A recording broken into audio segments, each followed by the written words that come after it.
और बारंबार माता सती को समझाया गया कि आप मत जाओ अपने पिता के घर में, पर सती माता नहीं मानी थी और पिता के घर चली गई थी। आखिरी में वो भस्म हो गई थी और शिवजी ने अपने तन पर वो भस्म धारण कर ली।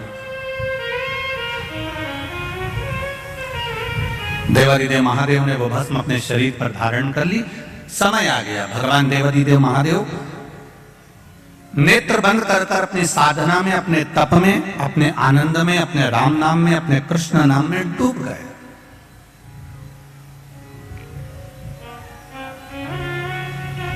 अब वो विचलित नहीं हुए। भगवान देवादिदेव महादेव का चित्त केवल राम में, कृष्ण में लग गया। नेत्र बंद है, साधना में लीन है, भगवान की विरल भक्ति में डूबे हुए हैं। उनको कोई मतलब नहीं कि संसार सागर में क्या हो रहा है। अब इसी बीच में जो शंकर भगवान ने भस्म शरीर पर धारण करी थी और भस्म शरीर पर धारण कर कर देवादिदेव जब चलकर आ रहे थे, उस मार्ग में चलते चलते चलते चलते देवादिदेव महादेव के सम्मुख में जब शिव जी केवल तब साधना करने के लिए बैठने जा रहे थे, तब एक असुर, एक राक्षस जन्म ले चुका था जिसका नाम था तारकासुर।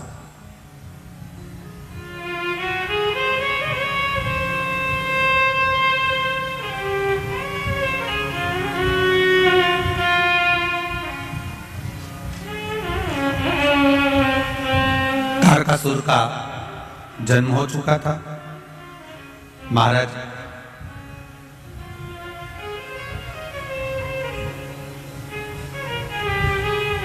देवताओं से ज्यादा सिद्धि दानवों में होती है।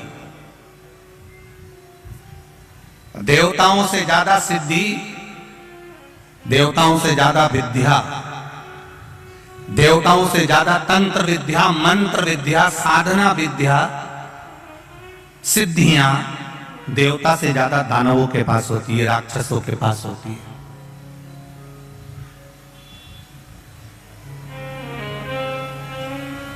देवताओं के पास में कोई सिद्धि नहीं होती। देवताओं के पास में तो केवल विश्वास होता है परमात्मा के चरणारविंद का।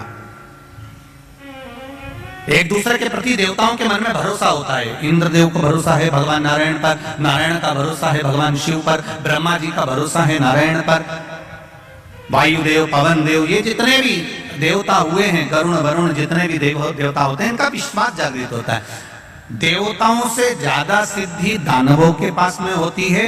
उसके बाद भी तुम पूरे पुराणों को उठाकर देख लीजिए, सारे संसार को उठाकर देख लीजिए और जगह जगह जाकर देख लीजिए कि इतनी सिद्धि दानवों के पास में है, इतने मंत्र तंत्र दानवों के पास में है, इतनी सिद्धियां दानवों के पास में है, उसके बाद भी किसी जगह पर दानव की पूजन नहीं होती है। होती है तो केवल देवताओं की पूजन होती है, केवल देवताओं की पूजन होती है। क्योंकि शिव पुराण कहती है कि तंत्र मंत्र साधना, ये सिद्धियां, ये सारी जो सिद्धियां है, ये कुछ दिन की रहती है।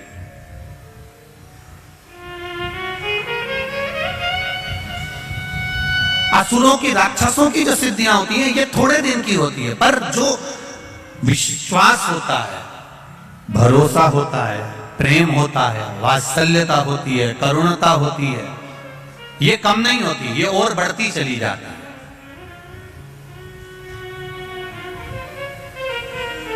आप जिससे स्नेह करते हो, प्रेम करते हो, विश्वास रखते हो, करुणा रखते हो, वात्सल्यता रखते हो। एक माता अपने पुत्र से प्रेम करती है, वात्सल्यता रखती है, करुणता रखती है, विश्वास रखती है, और बेटा कहीं चले जाए तो मां को नहीं दिखता तो बार बार विचार करती है कहां गया, वो दिख नहीं रहा।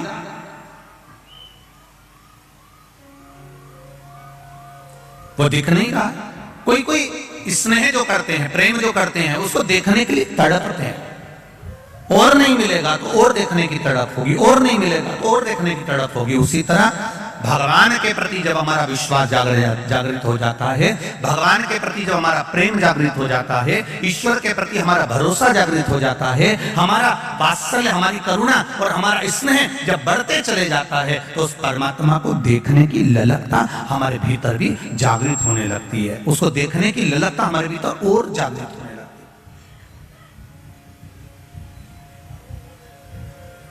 उसको देखने का मन जागृत होने लगता है। देव और दानव में यह अंतर है कि दानवों के पास में सिद्धियां ज्यादा है, दानवों के पास में बहुत सारे तंत्र मंत्र साधना है, पर देवताओं के पास में कोई सिद्धि नहीं, कोई मंत्र नहीं, कोई तंत्र नहीं, कोई साधना नहीं। और देवताओं के पास में भले मंत्र तंत्र साधना नहीं है, उसके बाद भी आज भी संपूर्ण ब्रह्मांड में, संपूर्ण विश्व में देवता पूजाते हैं, दानव नहीं पूजाते। भले उनके पास में कितनी भी सिद्धियां हो, कितना भी बल हो, कितनी भी सिद्धियां एकत्रित करके रखे हो, कितना भी तंत्र मंत्र इकट्ठा करके रखे हो, पर वो पूजाते नहीं है।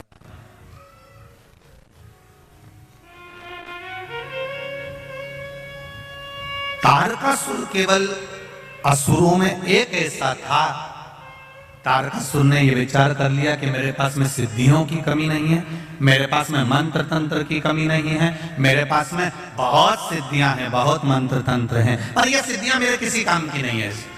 तारकासुर ने विचार कर लिया कि मुझे तो भगवान शंकर का भजन करना है, मुझे शिव भक्ति को धारण करना है, और कुछ भी नहीं चाहिए।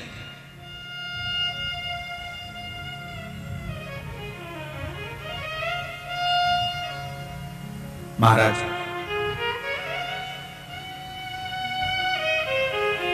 यही चतुरता है।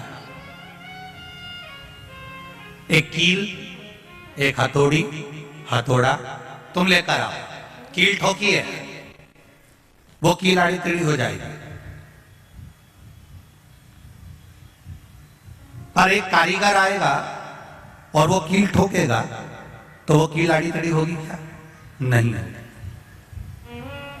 कारीगर उसमें माहिर है, उसने कील उठाई और ठोकना चालू कर दिया, उसने देखा भी नहीं कील को ठोकना चालू कर दिया और कील सीधी की सीधी लगी है, वो आड़ी टेढ़ी नहीं हुई है, वो आड़ी टेढ़ी होती ही नहीं है क्योंकि वो ठोक रहा है। तो उसमें कारीगरी जो है वो कील ठोकने में प्रबल है और वो ठोक रहा है। उसी तरह जैसे कील संसार का कोई व्यक्ति ठोक रहा है तो वो आड़ी टेढ़ी हो सकती है, पर कारीगर अगर ठोक रहा है तो वो सीधी ही लगेगी। उसी तरह आप इस मन को, इस चित्त को, इस वृत्ति को कहीं पर भी लेकर चले जाओ, पर किसी श्रेष्ठ कारीगर के पास में अगर पहुंच गए, किसी शिवालय में, किसी शिव महापुराण की कथा में पहुंच गए और वहां कोई कारीगर मिल गया, तो इस मन को परमात्मा के चरणों में ठोक ही देगा, ये निश्चित है।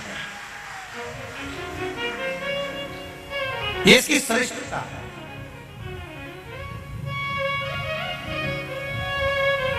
मैंने तेरे ही भरोसे, ओ बाबा तेरे ही भरोसे, हवा बिच उड़ती जावांगी, बाबा डोर हथो छड़ी ना मैं कटी जावांगी, भोले मैं तेरी पतंग, शंभो मैं तेरी पतंग, हवा बिच उड़ती जावांगी, बाबा डोर हथो छड़ी ना मैं कटी जावांगी, भोले मैं तेरी पतंग, शंभो मैं तेरी पतंग।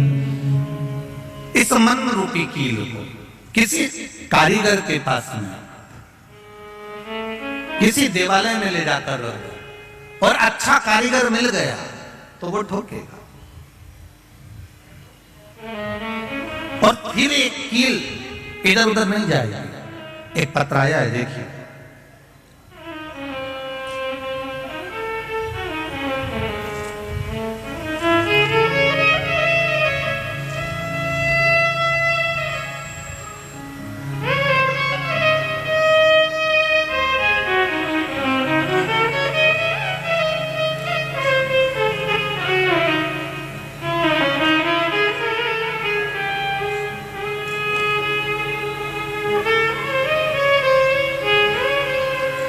मेरा नाम भावना राजेश पोपट है। मैं मुंबई